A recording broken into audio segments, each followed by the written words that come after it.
Florencia von Steger, del Hospital de Clínicas, y les voy a dar la clase hoy de glomerulopatías secundarias.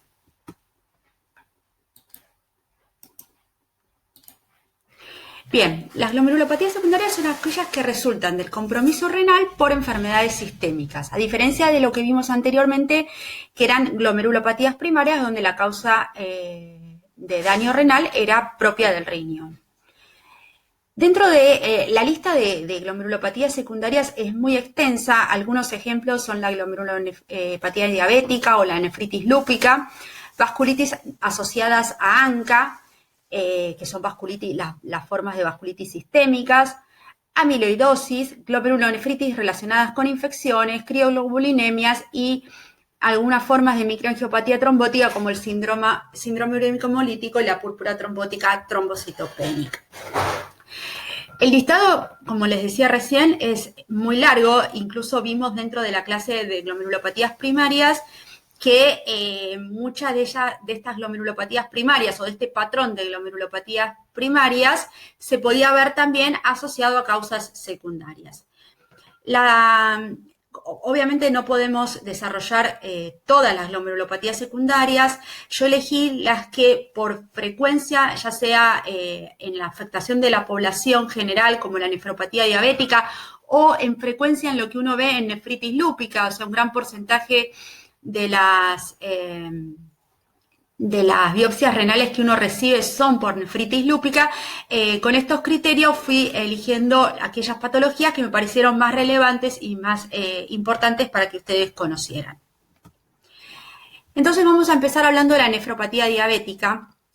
Y lo principal que uno tiene que saber es que para que haya nefropatía diabética tiene que haber hiperglucemia. Es decir, que si el paciente diabético está bien controlado en sus niveles de glucemia, eso demora bastante el desarrollo de la enfermedad o incluso pueden no tener compromiso renal. Bueno, la complicación renal, o sea, la nefropatía diabética es relativamente frecuente en la diabetes mellitus. Fíjense que entre un 40 y un 50% de los diabéticos insulino dependientes van a desarrollar una nefropatía diabética clínica y entre un 15 y un 30% de los pacientes no insulino dependientes también van a desarrollar una nefropatía diabética clínica. 2/3 de los pacientes con nefropatía diabética desarrollan enfermedad renal terminal que requiere hemodiálisis o trasplante renal. Y la nefropatía diabética es la causa más común de insuficiencia renal en Estados Unidos. Fíjense que más de un 1/3 de los pacientes que ingresan a diálisis es por esta causa. Generalmente estos pacientes además desarrollan otras complicaciones, principalmente vinculadas a alteraciones cardiovasculares e hipertensión arterial. Y bueno, como les decía recién, el control de la glucemia sigue siendo el principal objetivo para el tratamiento de estos pacientes y evitar las complicaciones renales, y el trasplante de páncreas es lo más indicado para reducir las lesiones en el riñón. Bien, ¿cómo es que la hiperglucemia produce daño renal? Bueno, lo puede hacer a través de un daño directo o a través de factores hemodinámicos. Por un lado, la hiperglucemia induce la activación de CPK y aumenta los productos finales de glicación avanzada con aumentos de síntesis del diacilglicerol. Causa alteraciones hemodinámicas como hiperfiltración glomerular, shear stress y microalbuminuria. Y estimula a las células renales para producir TGF-beta 1. El TGF induce el aumento del transporte intracelular y la captación de la glucosa, por un lado. Aumenta el depósito glomerular de proteínas de la matriz extracelular, como colágeno 1, 4, 5, 6, fibronectina y laminina, lo que produce a su vez un aumento de la matriz mesangial y el engrosamiento de la membrana basal glomerular. Y por otro lado, también disminuye la degradación enzimática de matriz extracelular, contribuyendo a su excesiva acumulación. Ahora vamos a ver que el aumento de la matriz extracelular es una de los principales eventos que uno observa en la nefropatía diabética. Bien, esto es simplemente para mostrarles cómo, por un lado, la diabetes con la hiperglucemia genera distintos fenómenos patológicos ya sea hemodinámicos, metabólicos, inflamatorios y profibróticos, aumenta las señales intracelulares y aumenta la expresión de factores de transcripción, lo que finalmente va a llevar a las distintas alteraciones que uno ve en el riñón. Por un lado, la hipertrofia glomerular, es decir, el aumento del tamaño glomerular, la expansión mesangial, alteraciones tubulointersticiales de tipo fibrosis e inflamatorias, esclerosis glomerular y, por último, la fibrosis renal. Bien, entonces, ¿cuáles son los cambios que uno va a ir viendo en el riñón en el curso de la historia natural de una nefropatía diabética? Lo más temprano que uno puede observar es el engrosamiento de la membrana basal glomerular. Esto se ve generalmente entre un año y medio y 2 años después del diagnóstico de la diabetes tipo 1. Y por supuesto, este engrosamiento inicial se ve solamente por microscopía electrónica. También podemos ver pérdida de las fenestraciones del endotelio, la expansión de la matriz mesangial, que aparece entre 5 a 7 años después del diagnóstico de la diabetes tipo 1, pérdida de podocitos y fusión pedicelar difusa, mesangiolisis, que esta mesangiolisis es segmentaria y es el mecanismo por el cual se producen los nódulos de Kimmelston-Wilson tan característicos de esta patología, la presencia de lesiones exudativas, que es el acúmulo de proteínas plasmáticas subendoteliales. Estas lesiones exudativas se pueden ver en arteriolas, arterias pequeñas, capilares glomerulares, en las microaneurismas y en la cápsula de Bowman. Cuando los tenemos en la cápsula de Bowman, son lo que ustedes pueden llegar a haber escuchado hablar como como gota capsular, y cuando los tenemos sobre las capilares glomerulares como capuchón de fibrina. Bueno, en los estadios más avanzados ya va a haber una esclerosis glomerular segmentaria o global. Y en la diabetes tipo 2 los cambios son similares a los que ocurren en la diabetes tipo 1. El tema es que son más heterogéneos y menos predecibles. Por lo pronto, uno tiene que tener en cuenta que en la diabetes tipo 2 uno nunca conoce exactamente cuándo se inicia la diabetes. Por lo tanto, en general, los pacientes están en mayor tiempo asintomáticos y con mayor grado de exposición a hiperglucemia antes del diagnóstico. Y por último, además de la nefropatía diabética, hay que tener en cuenta que aproximadamente el 10% de los pacientes que tienen enfermedad diabética van a tener una enfermedad renal no diabética en las biopsias renales. Bien, este es el engrosamiento de la membrana basal glomerular, que yo les había dicho que es lo primero que se observa a nivel ultraestructural. La membrana basal glomerular tiene un espesor normal que va de 240 a 340 nanómetros, un promedio de 300 nanómetros. Acá fíjense que están medidos las membranas basales glomerulares en distintos sitios y en todos está triplicado o un poco más. Se ve acá todo el engrosamiento de la membrana basal glomerular. Otra cosa que se ve es la expansión de la matriz mesangial, todos estos depósitos que estamos viendo, estos corresponden a células mesangiales. Y lo otro que se puede ver es el daño de los podocitos, la fusión pedicelar difusa focal. Fíjense que acá los pedicelos están conservados, mientras que acá vemos que están borrados. En la historia natural, vemos acá tenemos un cuadro donde acá abajo están los años. Fíjense que arrancamos más o menos a los 2 años, que es donde empiezan a verse las primeras lesiones ultraestructurales. La hiperglucemia lo que va a producir es injuria celular al principio, que se va a ir a lo largo de los años expresando como una expansión mesangial, glomerulosclerosis, alteraciones tubulointersticiales, fibróticas e inflamatorias. Al principio vamos a tener microalbuminuria, pero con el progreso de la enfermedad se hace más frecuente la presencia de macroalbuminuria. Por supuesto, al inicio de la enfermedad, el filtrado glomerular es normal, o incluso puede estar un poco aumentado, pero fíjense cómo va decayendo en el transcurso de la enfermedad hasta llegar a una enfermedad renal terminal, una franca caída del filtrado glomerular. Las complicaciones cardiovasculares y las infecciones y obviamente la muerte ocurren en los estadios, o sea, en la parte más tardía de la enfermedad.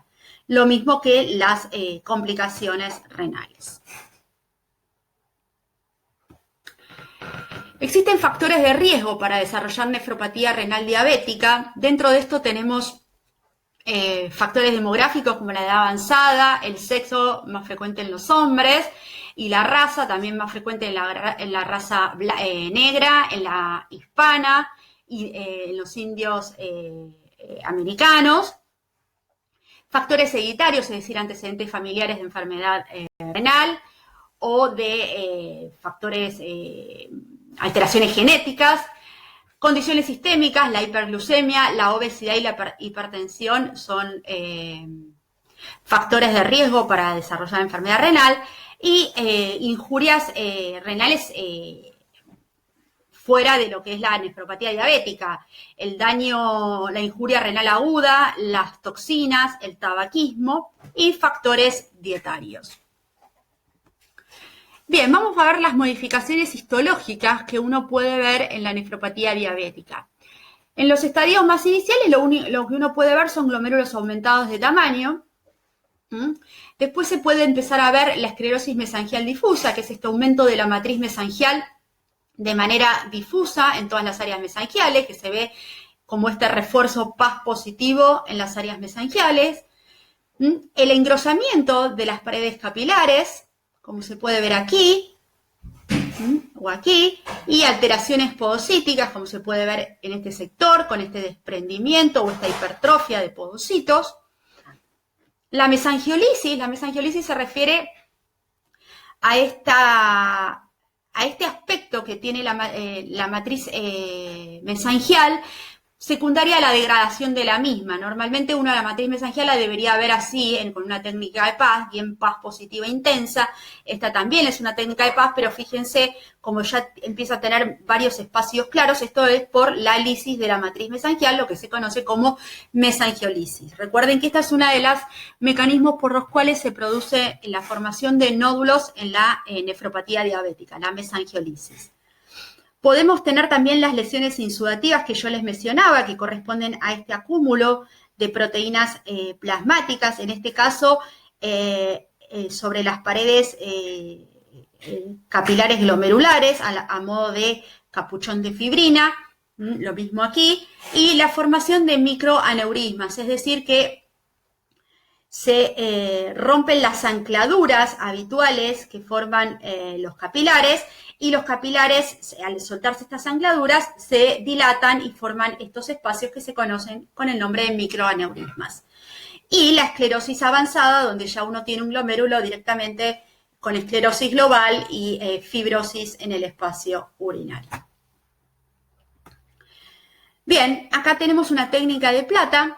La técnica de plata, recuerden que marca bien positivo lo que es matriz extracelular y membranas basales. Acá podemos ver un nódulo por acúmulo denso y nodular de matriz extracelular.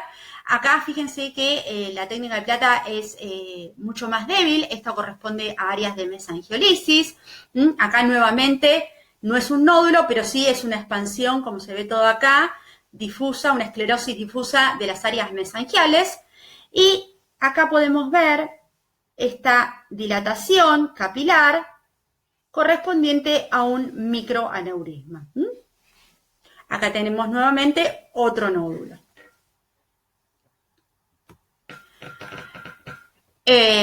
Bueno, esto corresponde a una nefropatía diabética avanzada con una esclerosis glomerular difusa, y fíjense también el daño vascular. Las arteriolas del ilio muestran este engrosamiento, esta hialinosis. Es característico de la nefropatía diabética que haya hialinosis en la arteriola aferente y eferente, que es lo que lo diferencia de otras patologías vasculares donde no se ve con tanta frecuencia el daño de la arteriola eferente. Estas corresponden a arteriolas en el intersticio renal, nuevamente con una marcada hialinosis y una oclusión severa de la luz. Y lo otro que uno va a tener es el engrosamiento de las membranas basales tubulares marcado e incluso puede haber duplicación de las membranas basales tubulares como se ve aquí o aquí. Reduplicación de estas membranas. Bien, dijimos que un 10% de los pacientes diabéticos van a tener enfermedad renal no diabética.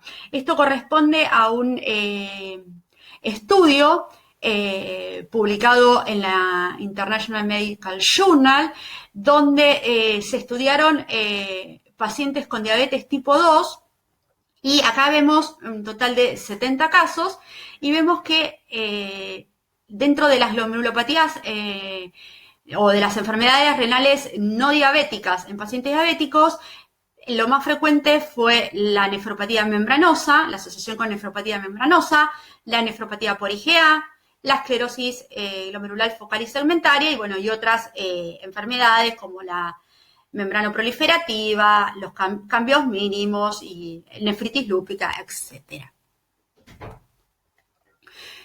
Bien, cuando un paciente, uno tiene una historia de un paciente que ya sabemos que es un paciente diabético y que empieza a desarrollar proteinuria o microalbuminuria, en realidad uno no le hace la biopsia renal porque uno asume que el paciente va a tener un compromiso por su nefropatía diabética.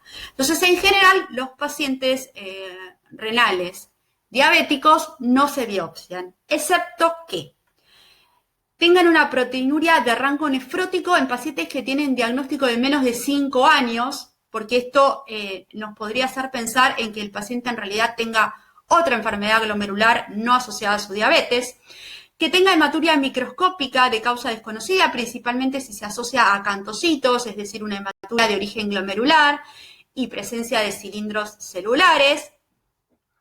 Deterioro rápido de la función renal en pacientes que previamente tenían función renal normal, y cuando hay necesidad de excluir una enfermedad renal no diabética por cualquier causa que se sospeche.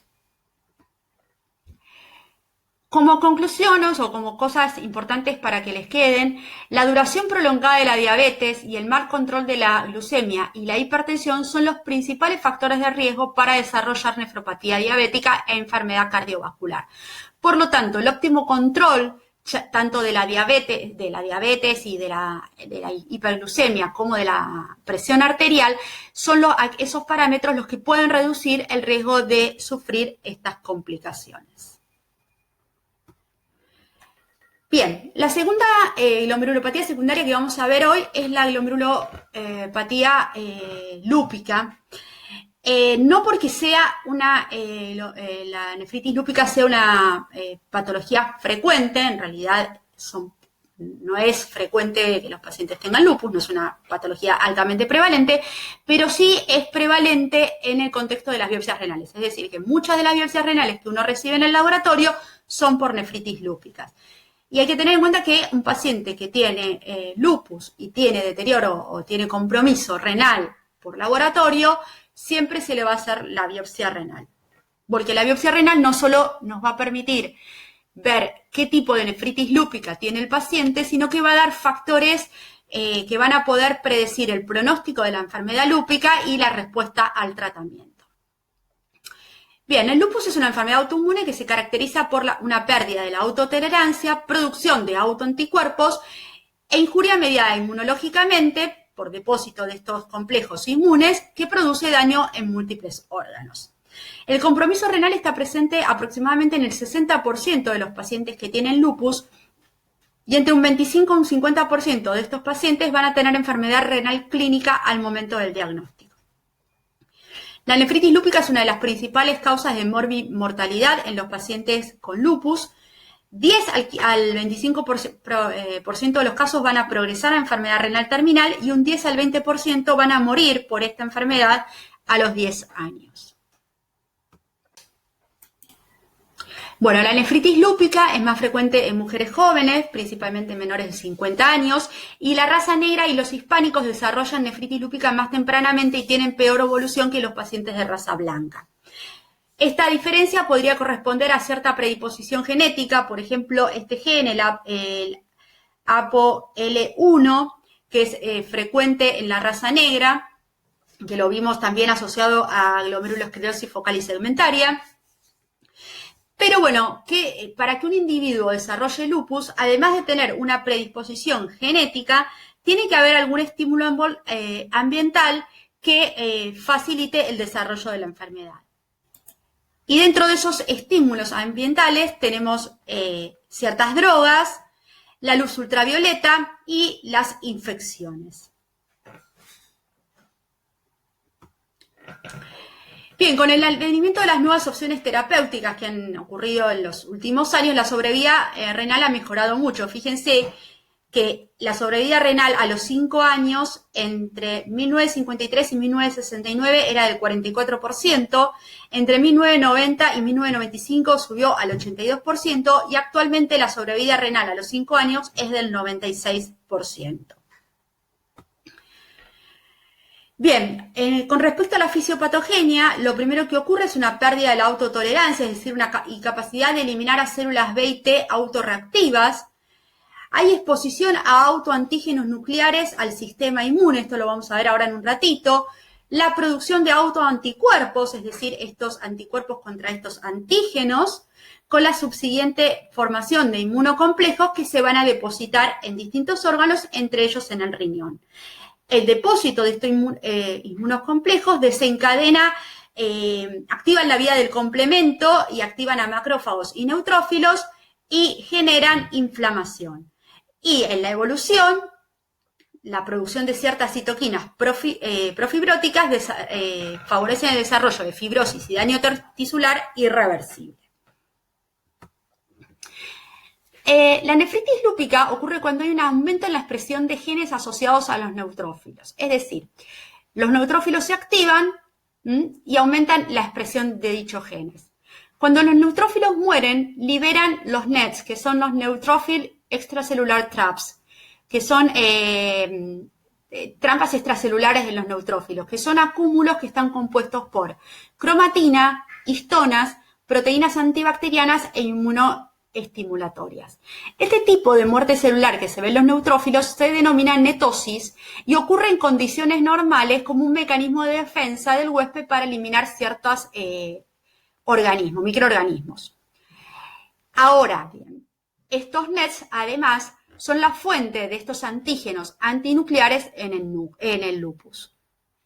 Los NETs y estos neutrófilos productores de NETs promueven la inflamación, causan daño endotelial e inducen la producción de interferón alfa por células dendríticas plasmocitoides. Todo esto va a ir contribuyendo al daño que se va produciendo en el riñón.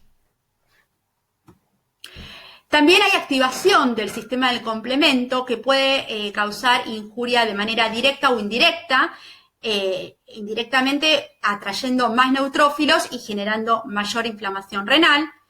Además, el complemento interviene en eliminar restos apoptóticos, reduciendo la exposición a estos autoantígenos, y cuando se ha visto que hay anticuerpos contra algunos factores del complemento, lo que alteraría la función del complemento y con menor, eliminación de estos autoantígenos.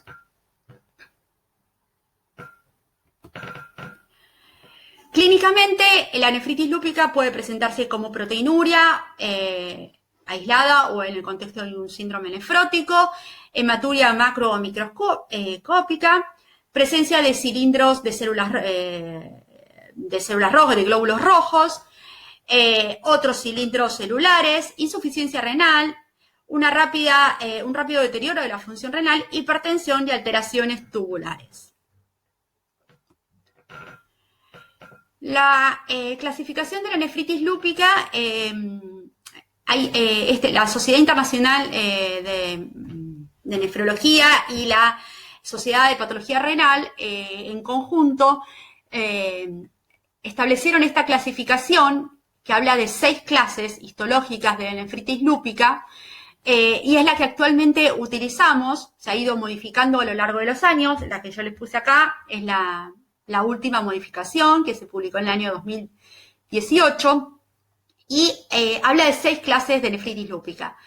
La clase 1 es la nefritis lúpica mesangial mínima, donde lo que uno ve solamente son depósitos de inmunocomplejos mesangiales, pero no hay hipercelularidad mesangial. Ahora vamos después a ir viendo distintas fotografías.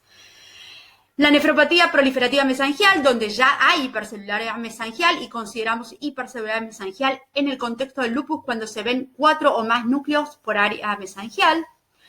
La nefritis lúpica focal, donde menos del 50% de los glomérulos van a presentar algunas de estas alteraciones, como ser hipercelularidad endocapilar, necrosis fibrinoide, semilunas o esclerosis segmentaria o global. Y en la difusa, estas mismas alteraciones que describimos previamente se observan en el 50% o más de los glomérulos. La clase 5 es la nefritis lúpica membranosa, donde se caracteriza por presentar depósitos inmunes subepiteliales y o intramembranosos con o sin depósitos mesangiales o algunos subendoteliales.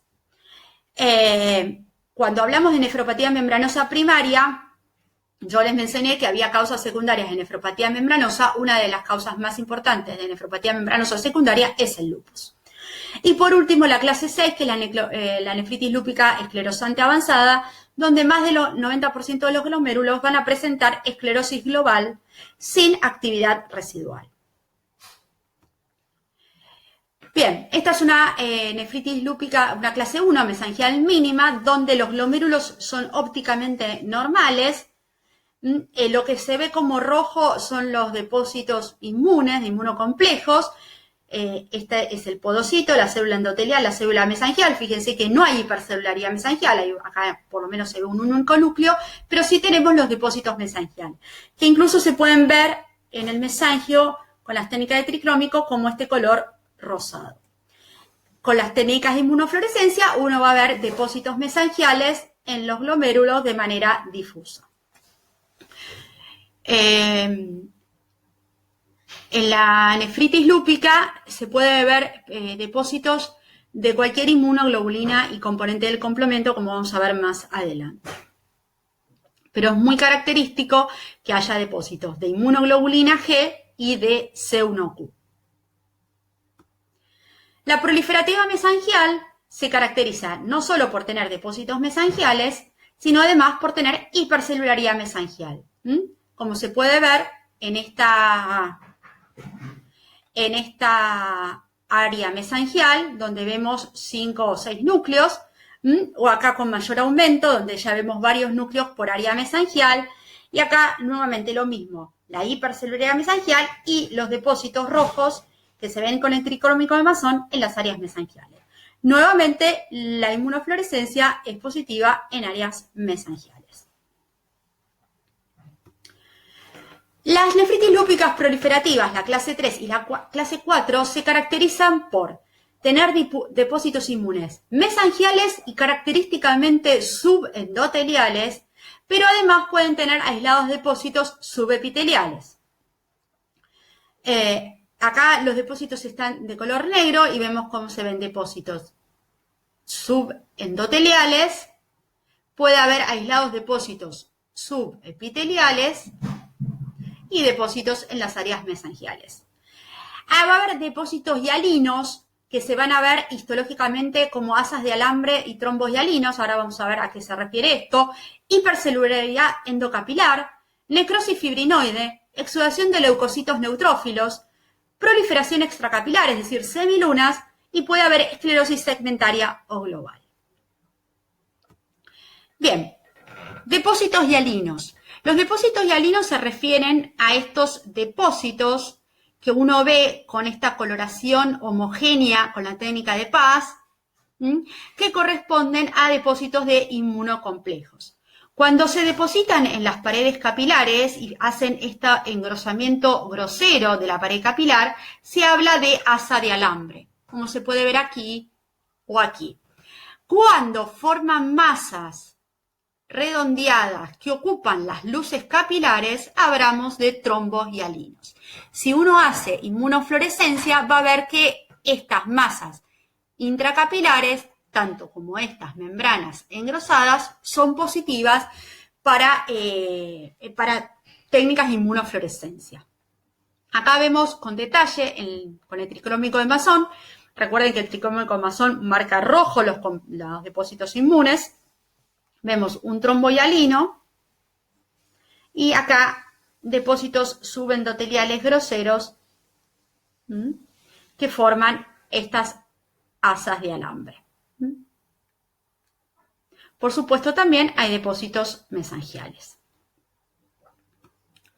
Hipercelularidad endocapilar, que lo habíamos visto ya en la proliferativa endocapilar cuando vimos las glomerulopatías primarias, el aumento del número de células en las luces capilares. Estas células pueden corresponder a endotelios, monocitos o leucocitos.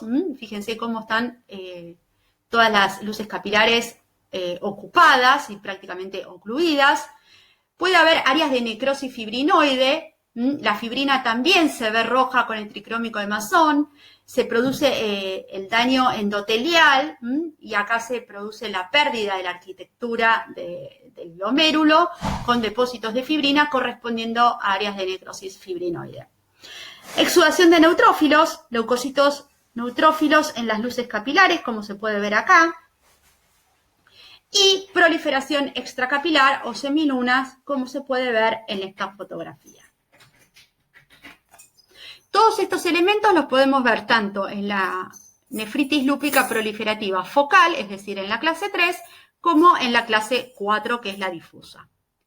La inmunofluorescencia, como les decía previamente, puede marcar con cualquier inmunoglobulina y componente del complemento. Cuando marca con todos, hablamos de un patrón full house, y puede haber depósitos de fibrinógeno en las áreas de necrosis y en las semilunas.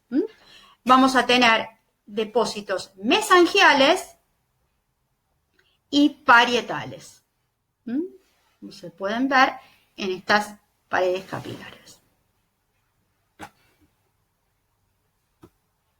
Y acá en esta otra microfotografía, y los depósitos recuerden que son granulares porque corresponden a depósitos de inmunocomplejo.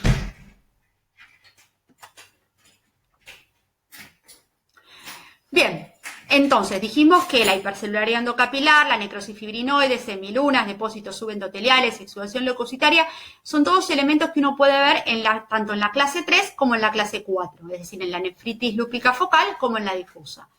La diferencia es en el porcentaje de compromiso de glomérulos afectados. Si comprometen menos del 50%, tendremos una clase 3.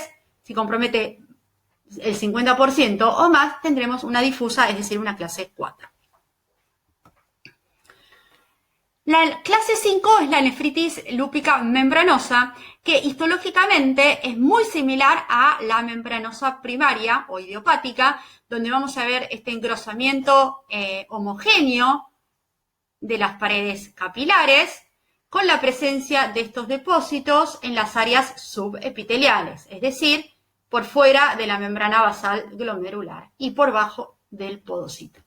Podemos ver también con la técnica de plata proyecciones espiculares, como se ve en la nefropatía membranosa primaria, y en la inmunofluorescencia lo que uno va a ver son depósitos granulares parietales difusos en paredes capilares, que pueden acompañarse de algunos depósitos mesangiales.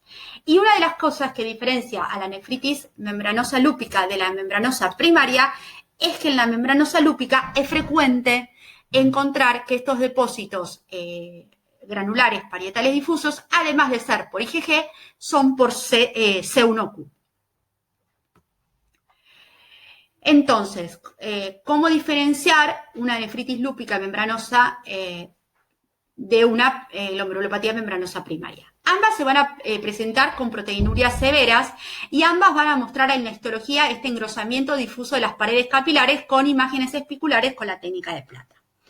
Pero si recordamos, el anti-PLA2R es este anticuerpo que se ve en un 75-80% de los pacientes con la glomerulopatía membranosa primaria, es negativo para la nefritis lúpica membranosa. Con respecto a las alteraciones histológicas, la nefritis lúpica membranosa suele acompañarse de grados variables de hipercelularidad mesangial que no se ven en la nefritis, en la glomerulopatía membranosa primaria. La inmunofluorescencia vimos que en la forma lúpica podemos tener cualquier inmunoglobulina y complemento. En cambio, en la membranosa primaria vamos a ver exclusivamente IgG, puede acompañarse del C3, pero no vamos a tener ni IgA, ni C1q, ni IgM. La subclase de inmunoglobulina que se deposita en la membranosa lúpica es IgG1 e IgG3, mientras que en la membranosa primaria es IgG4. Y en la microscopía electrónica, ambas van a tener depósitos electrón densos subepiteliales, pero la membranosa lúpica puede tener además depósitos mesangiales, algunos depósitos subendoteliales y además puede tener inclusiones túbulo-reticulares. Por último, la nefritis lúpica clase 6, que es la esclerosante avanzada, donde más del 90% de los glomérulos tienen esclerosis difusa. Fíjense que acá tenemos todos los glomérulos con en oblea. No sé, hay un daño túbulo intersticial marcado, como podemos ver, con infiltrados inflamatorios, fibrosis y atrofia tubular extensa. Además de proporcionar en el informe histopatológico qué clase de nefritis lúpica tiene el paciente, lo otro que uno debe informar son estos índices de actividad y cronicidad. Estos índices, lo que nos van a hablar, el índice de actividad nos indica, como su nombre lo dice, cuán activa está la enfermedad y eso nos... cuanto más activa está la enfermedad, un paciente que tiene una enfermedad activa necesita ser tratado, necesita tener inmunosupresión, ¿sí? Si el paciente no tiene actividad lúpica, no hace falta inmunosuprimirlo. La cronicidad nos habla del pronóstico a largo plazo, porque cuanto mayor sea este índice de cronicidad, la cronicidad nos habla de aquellas lesiones que ya son irreversibles, ¿sí? Por lo tanto, del grado de evolución crónico que tiene la enfermedad, aquello que no se puede ya revertir. Bueno, esto es muy de la especialidad nuestra, a qué se considera, los puntajes y demás. Pero sí es importante que sepan qué parámetros se utilizan para graduar el índice de actividad y qué parámetros utilizamos para graduar el índice de cronicidad. Entonces, para el índice de actividad, los parámetros que se utilizan son la hipercelularidad endocapilar, la presencia de exudación de neutrófilos o de cariorrexis de estos neutrófilos, presencia de necrosis fibrinoide, depósitos hialinos a modo de asa de alambre y trombo hialino, semilunas celulares o fibrocelulares e infiltrado inflamatorio intersticial. Estos son los parámetros que utilizamos para evaluar el índice de actividad. Mientras que para el índice de cronicidad se considera la esclerosis glomerular, ya sea segmentaria o global, la presencia de semilunas fibrosas, la atrofia tubular y la fibrosis intersticial.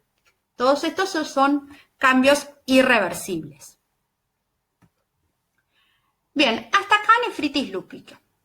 Ahora, antes de pasar al próximo tema, que va a ser amiloidosis, quiero hablarles un momentito de las enfermedades renales relacionadas con las paraproteínas. Las paraproteínas o proteínas monoclonales son inmunoglobulinas o cadenas livianas monoclonales, más raramente son cadenas pesadas, producidas por una población de linfocitos B o plasmocitos clonales.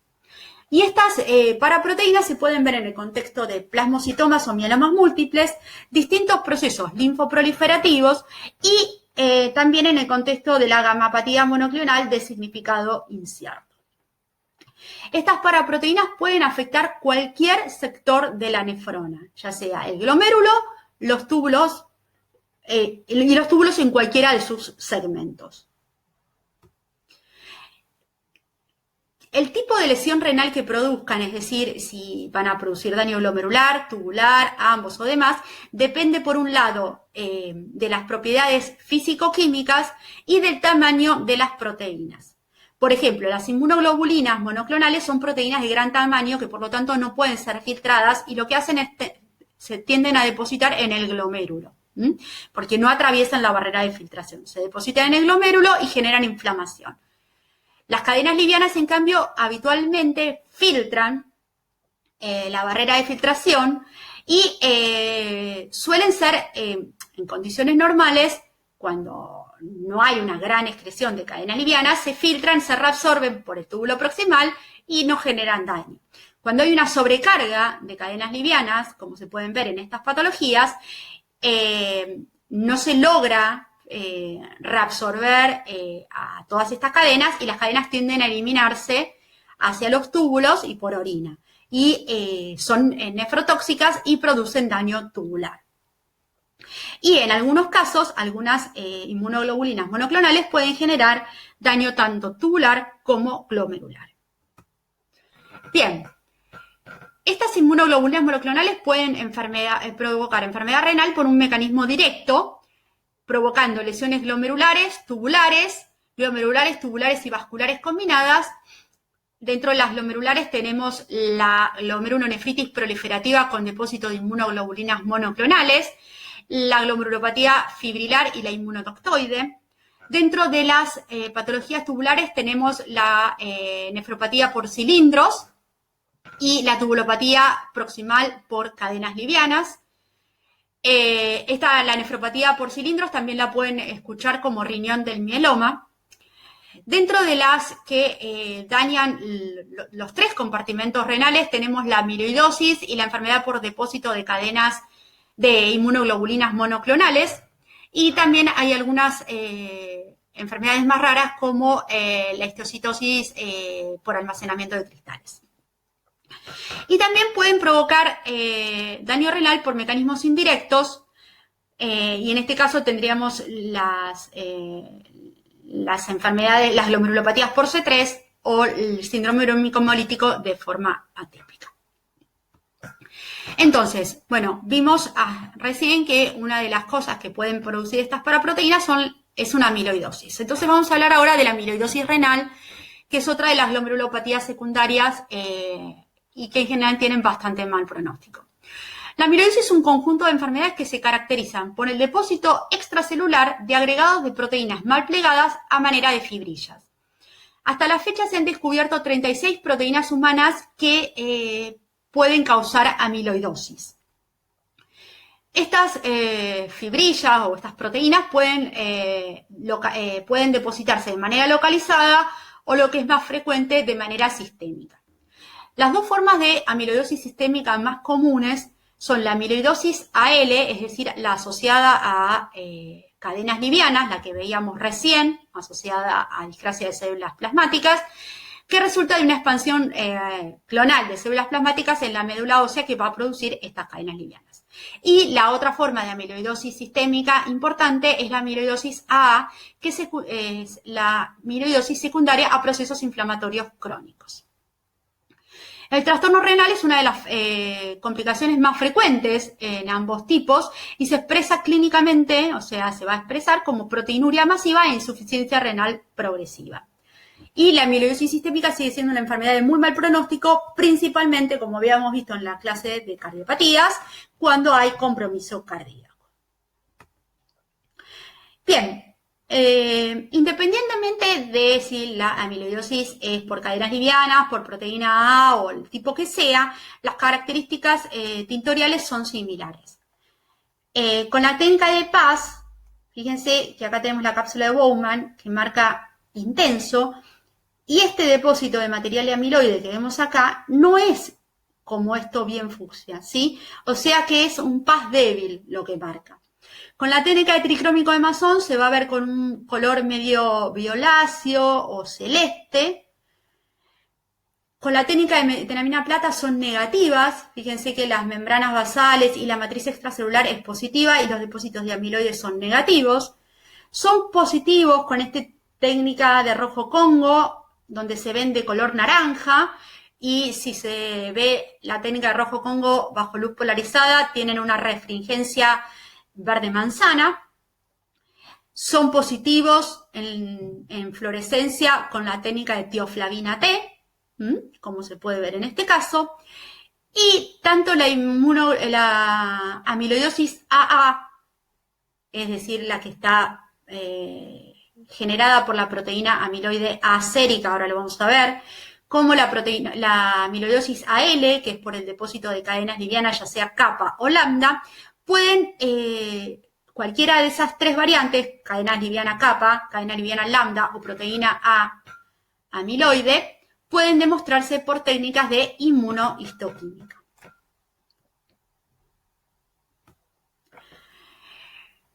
Bueno, en el riñón el amiloide se puede depositar en cualquier parte, es decir, se puede depositar en el glomérulo, en los vasos, en el intersticio y en las membranas basales tubulares.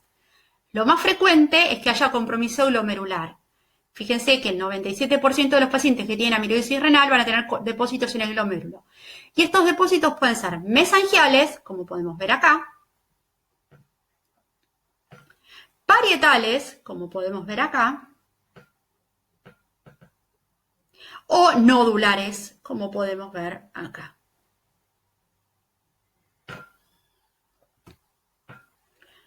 Acá tenemos distintas fotografías donde tenemos nuevamente una técnica de PAS. Fíjense que como las membranas basales son bien PAS positivas y el depósito de amiloide es PAS negativo o PAS débil. Esta es una técnica de hematoxilina y eosina donde tenemos una amiloidosis avanzada con un compromiso glomerular extenso, lo mismo que en las arteriolas que se ven acá alrededor del glomérulo, donde hay un compromiso vascular también muy marcado. Esta es una técnica de rojo Congo bajo luz polarizada, donde se ven los depósitos, estos color beta de manzana, que refringen con la luz polarizada y que corresponden al depósito de material amiloide. Y nuevamente una técnica de tioflavina, donde vemos los depósitos en el glomérulo y en las paredes vasculares.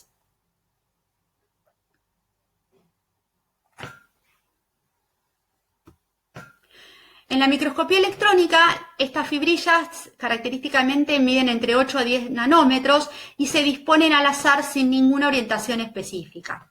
Y se pueden ver tanto en el mesangio, esta es la célula endotelial, vamos a ver si así se orientan. Esta es la célula endotelial, acá está la luz capilar, esta es la membrana basal y acá tenemos el podocito. Esto corresponde a un área mesangial, acá. Y acá vemos cómo tenemos este depósito de fibrillas que incluso se van hacia la zona subepitelial. Fíjense que acá es con una coloración azul, esto se hizo con un programa de computación, donde se ven todas las fibrillas en azul. Esta es la membrana basal y también se pueden ver en las áreas subepiteliales. Cuando uno tiene estos depósitos de fibrillas en las áreas subepiteliales, histológicamente puede ver con la técnica de metelamina plata unas espículas similares a las que uno ve en la nefropatía membranosa, pero que característicamente son focales y son más largas que las que se ven en la nefropatía membranosa. Bien, entre el 80 y el 85% de las amiloidosis renales van a ser por cadenas livianas, principalmente por cadena lambda, una relación 3:1 con respecto a la cadena kappa, y estas se ven asociadas a discrasias de células plasmáticas. Después, en segundo lugar, tenemos la amiloidosis AA, entre un 10 y un 15%, que la proteína que la genera es la proteína amiloide A-sérica. Esta amiloidosis A se ve secundaria a procesos inflamatorios crónicos como enfermedades reumatológicas crónicas como la artritis reumatoidea, la enfermedad inflamatoria intestinal o infecciones de larga data. También está la amiloidosis relacionada a la LECT2, que es el factor quimiotático de leucocitos amiloidogénico de tipo 2, que esta es una entidad que se descubrió no hace tanto, por lo tanto todavía la incidencia de esta entidad no se conoce, y las formas hereditarias que son las más grandes de todas, y fíjense que hay distintas proteínas que intervienen en estas formas hereditarias. Entonces, para terminar con la amiloidosis, hay que tener en cuenta que la tipificación del amiloide, porque histológicamente cualquier tipo de amiloidosis va a ser similar, va a depender de los antecedentes familiares, si hay historias de amiloidosis familiar o de alguna mutación genética, el secuenciamiento genético de para evaluar estas amiloidosis familiares, la evaluación bioquímica, Las técnicas de inmunohistoquímica, sobre todo estas nos permiten, hasta el día de la fecha, podemos tipificar lo que son las amiloidosis AA y amiloidosis AL, la microscopía electrónica y la espectrometría de masa, que es lo más reciente y lo más preciso de todo. Es una técnica que no se encuentra de rutina, no se aplica de rutina, es una técnica muy cara, pero lo que hace es secuenciar la proteína y determinar qué proteína está provocando la amiloidosis. Esto es lo más específico de todo y solo se hace en algunos laboratorios de referencia en Estados Unidos. Bien, y por último, para terminar, lo último que vamos a ver son las microangiopatías trombóticas renales. Las microangiopatías trombóticas renales son un conjunto de enfermedades que se caracterizan por la afectación de la microvasculatura, lesión del endotelio, engrosamiento de la pared vascular, ensanchamiento del espacio subendotelial con reducción de la luz vascular y presencia de microtrombos. Clínicamente, estas microangiopatías se caracterizan por presentarse como trombocitopenias, anemia hemolítica microangiopática e injuria renal aguda. Pueden afectar otros órganos, además del riñón, como el sistema nervioso central, el tracto gastrointestinal, pulmón, corazón, etc. Y tienen una alta tasa de morbimortalidad. Bien, ahora, si bien clínicamente esta es la presentación clínica característica, a la fecha hay muchos pacientes, sobre todo aquellos pacientes que tienen otra enfermedad renal que se asocia con alguna microangiopatía trombótica, como puede ser un paciente con una nefropatía por IgA o con lupus, que tienen daño histológico compatible con microangiopatía trombótica, pero que no tienen el cuadro clínico característico que las define. Y lo que está en estudio actualmente, y todavía no se sabe del todo bien, es qué valor tiene esa microangiopatía trombótica para el paciente, cuando no tiene el cuadro clínico acompañante. Bien, las microangiopatías trombóticas pueden separarse en primarias y secundarias. Fíjense que dentro de las causas secundarias tenemos el embarazo, la hipertensión maligna, las infecciones, las neoplasias, las asociaciones con distintos síndromes autoinmunes, como el lupus, el síndrome antifosfolípido, la esclerodermia. Es frecuente la asociación con trasplantes renales.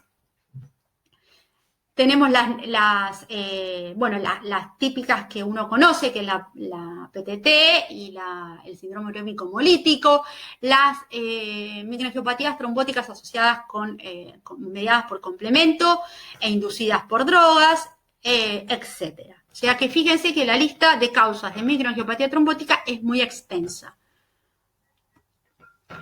Independientemente de la causa que genere la microangiopatía trombótica, las lesiones histológicas que uno va a ver son iguales para cualquiera de ellas. Vamos a tener lesiones activas y lesiones crónicas.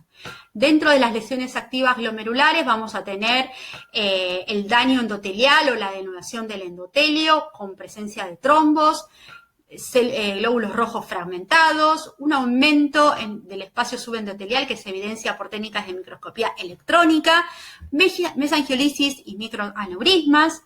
En las ramas vasculares pequeñas, en las arteriolas, podemos tener también trombos, el daño endotelial, depósitos de fibrina en las paredes vasculares, puede haber necrosis de miocitos, y en las grandes arterias es característico presentar un engrosamiento intimal mixoide y también puede haber depósitos de fibrinas y trombos. Y dentro de las lesiones crónicas, recordarán que cuando vimos glomerulopatías membranoproliferativas, yo les dije que había 3 tipos de glomerulopatías membranoproliferativas: las que estaban mediadas por inmunocomplejos, las que estaban mediadas por complemento y aquellas donde por inmunofluorescencia no marcaban ni con inmunocomplejos ni con complemento, y eran las que estaban asociadas a microangiopatías trombóticas. En sus formas crónicas, las microangiopatías trombóticas dan un patrón tipo membrano proliferativo con engrosamiento y presencia de dobles contornos de paredes capilares. También hay hay proliferación mesangial, depósitos hialinos en las paredes arteriolares y una fibrosis, un engrosamiento fibroso intimal que incluso puede ser concéntrico a modo de catafila de cebolla.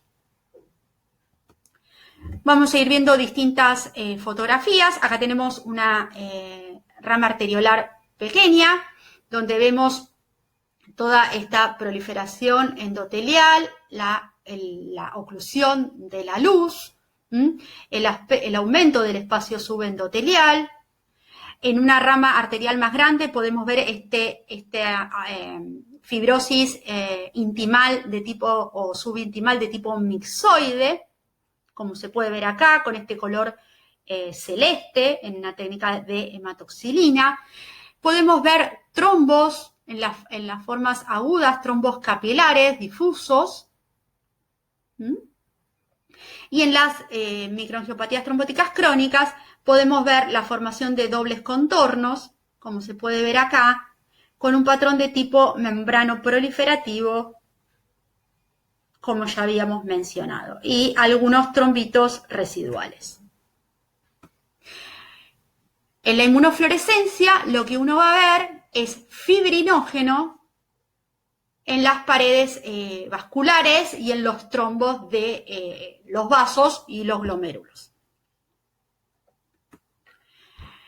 Bueno, la causa más frecuente de microangiopatía trombótica en los niños es el síndrome urémico hemolítico típico. El síndrome urémico hemolítico hay dos tipos, el tipo típico, que es el más común, más del 90% de los casos, que es el que está asociado a las infecciones, y el atípico, que está asociado a defectos del complemento. El síndrome urémico hemolítico típico se ve en niños pequeños, generalmente el pico es en menores de 5 años, aunque se han descrito casos en adolescentes y adultos. Generalmente tienen un antecedente de una diarrea de tipo sanguinolenta previa, y es una enfermedad que suele ser autolimitada, con una recuperación de hasta el 70% de los casos, una mortalidad relativamente baja, entre 1 al 4% de los casos, una evolución a enfermedad renal terminal en el 3% de los casos, y pacientes que persisten con insuficiencia renal crónica entre el 9 y 18% de los casos. El agente más frecuentemente asociado con el síndrome urémico hemolítico típico es la Escherichia coli cepa O157H7 o O104H4 y la Shigella dysenteriae. Estos gérmenes lo que producen es la toxina Shiga, que es la que finalmente va a provocar el daño renal. Se ha visto además que otros agentes infecciosos han sido asociados con microangiopatías trombóticas, como la histoplasmosis, el Streptococcus pneumoniae, brucelosis, legionela, bueno, etc. En estos casos, el mecanismo por el cual se produce la microangiopatía trombótica no es la toxina Shiga, sino que son otros. De los pacientes que sufren estas infecciones, solo un 15% van a desarrollar el síndrome urémico hemolítico, y la toxina Shiga produce un daño directo en la célula endotelial, mesangial y epitelial, generando apoptosis de dichas células, y un daño indirecto a través de la activación celular, generar señales inflamatorias y un efecto protrombótico.